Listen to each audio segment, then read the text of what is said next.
माऊलीचं कुंकू आज पुसलं गेलंय।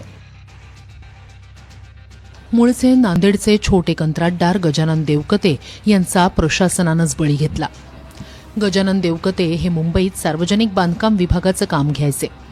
सरकारनं कामं तर करून घेतली, पण 2 वर्षांपासून 2 कोटींचं बिल काही दिलं नाही।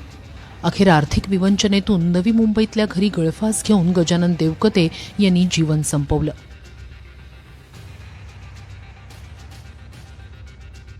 मार्च पासून ते खूप मानसिक तणावामध्ये होते। त्यांना वाटलं मार्च मध्ये बिल निघतील, पण फेगडे साहेब बोले मी काढतो बोलून त्यांना पुढे ढकलले। पण मार्च झाल्यावर ते बोलले आता नाही निघू शकत बोलले। तोपर्यंत त्यांची बदली झाली। मग आता ते पुढच्या मार्च शिवाय फंडिंग बिल निघत नाही, रेग्युलरची बिल पण निघत नाहीत। शेवटच्या टप्प्यावर टेबलवर पेपर येऊन सुद्धा सह्या झाल्या तरी कोणी बिल काढत नाहीत, म्हणून ते मानसिक तणावामध्ये गळफास घेण्याचा प्रयत्न घेतला। मला उघड्यावर टाकून गेला। माझी मुलं बाळ कशी शिकतील, त्यांच्या शाळेची फी भरायची आहे। माझी मुला 4थीला आहे, हा 2रीला आहे। त्याला 75,000 फी आहे, याला 60,000 आहे। त्यांची फी भरण्याचे पैसे नव्हते। शाळेतून फोन यायचे, शाळेतून काढून टाकायचे। गोल्ड लोन केलं होतं आम्ही, आमचे दागिने, त्यांच्या आईचे दागिने, माझे दागिने त्यांनी बँकेमध्ये ठेवून त्यांनी बाहेरचे व्याजी काढून त्यांनी कामात पैसे घातले। कामात पैसे टाकून सुद्धा त्यांचे पैसे येत नव्हते। आत्महत्या कशामुळे केली वाटते तुम्हाला? काय नेमकं कारण? याच्यामुळे केली, दुसरं काही कारण नाही। म्हणायला जरी कंत्राटदार असले तरी नांदेडमधलं गजानन देवकते यांचं घर पाहून त्यांची परिस्थिती कुणाच्याही लक्षात येईल। आई आणि पत्नीचं सोनं नाणं गहाण ठेवून सरकारची कामं त्यांनी केली, वारंवार पत्रव्यवहारही केला, पण या छोट्या कंत्राटदाराचे पैसे प्रशासन देऊ शकलं नाही। देवकते यांच्या पत्नीनं भूषण भेगळे नावाच्या अधिकाऱ्यावर गंभीर आरोप केले। बिलं काढण्यासाठी 5 लाख दिले, पण तरीही भूषण भेगळे पैसे मागत होता। अखेर आर्थिक विवंचनेतून पतीनं गळफास घेतल्याचा आरोप शीतल देवकते यांनी केलाय। भूषण भेगडे साहेब पैसे मागत होते, त्यांनी आधी त्यांना 5 लाख दिले असे मला बोलले, तरी पण आणखी तो बोलतो तुम्ही दिले नाही म्हणून आणखीन परत 5 लाख मागत होता, म्हणून त्यांनी बिलं नाही काढली। त्याच्यावर कडक कारवाई झालीच पाहिजे। त्यांनी खूप त्रास दिलाय त्यांना, म्हणून त्यांच्यावर कडक कारवाई झालीच पाहिजे। ती माझ्या डोळ्यासमोर झाली पाहिजे। गजानन देवकते हे एकटेच टोकाचं पाऊल उचलणारे नाहीयेत।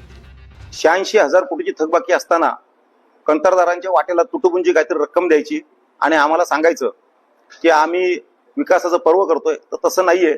जो छोटा कंत्राटदार वर्ग आहे त्याला त्याचा निधी मिळत नाहीये, आणि ह्या निधी न मिळाल्यामुळे वेळेमध्ये कंत्राटदारांवरती आज ही वेळ आलेली आहे। आमची शासनाला अत्यंत नम्रतेची विनंती आहे, इमारत दुरुस्तीचं हेड असेल आणि इतर हेड हे तुम्ही तातडीने त्या ट्रेसमध्ये टाका आणि जास्तीत जास्त रक्कम कंत्राटदारांना उपलब्ध करून द्या। आणि जर तुम्हाला हे करायचंच नसेल तर आम्हाला सर्वस्व सोडून रस्त्यावरती उतरून आम्हाला आंदोलन केल्याशिवाय पर्याय राहणार नाही। सरकारनं बिलं थकवल्यानं 1 दिवस आधीच राज्यभरातील कंत्राटदारांनी मनसे अध्यक्ष राज ठाकरे यांचीही भेट घेतली होती। तर सरकारकडे हजारो कोटी रुपये कुंभमेळ्यासाठी आहेत, पण कंत्राटदारांचे पैसे द्यायला सरकारकडे पैसे कसे नाहीत असा सवाल विरोधकांनी केलाय। आपल्याला मी हे अनेक दिवस सांगतोय, गेले 1.5-2 वर्ष सांगतोय की अनेक बिलंही थकीत आहेत। कंत्राटदार जे जेन्युइन काम करतात त्यांची बिलं थकीत असतात। जे कंत्राटदार मंत्र्यांच्या खिशाचे खड्डे भरतात त्यांची बिलं बरोबर सोडली जातात। मोठ्या कंत्राटदारांचे 100 कोटीच्या वरचे एक कंत्राट दाखवा। महाराष्ट्रामध्ये 6वी घटना आहे आत्महत्या केलेल्या ठेकेदारांची। छोट्या कंत्राटदारांचे पैसे द्यायला पैसे नाही। 20 पॅकेज 5-5 हजार कोटीचे 16 ठेकेदारांनाच वाटून दिलं जातं, आणि या लोकांचे पैसे देण्यासाठी तुमच्याकडे पैसे नाहीत आणि कुंभमेळ्यासाठी मात्र पैसे आहेत। मला वाटतं की सरकारच्या अकलेचे दिवाळे निघाले। शेतकरी आत्महत्या करतो, विद्यार्थी आत्महत्या करतो, आता कंत्राटदार आत्महत्या करायला लागलाय, म्हणजे या राज्यात कोणीही सुरक्षित नाही।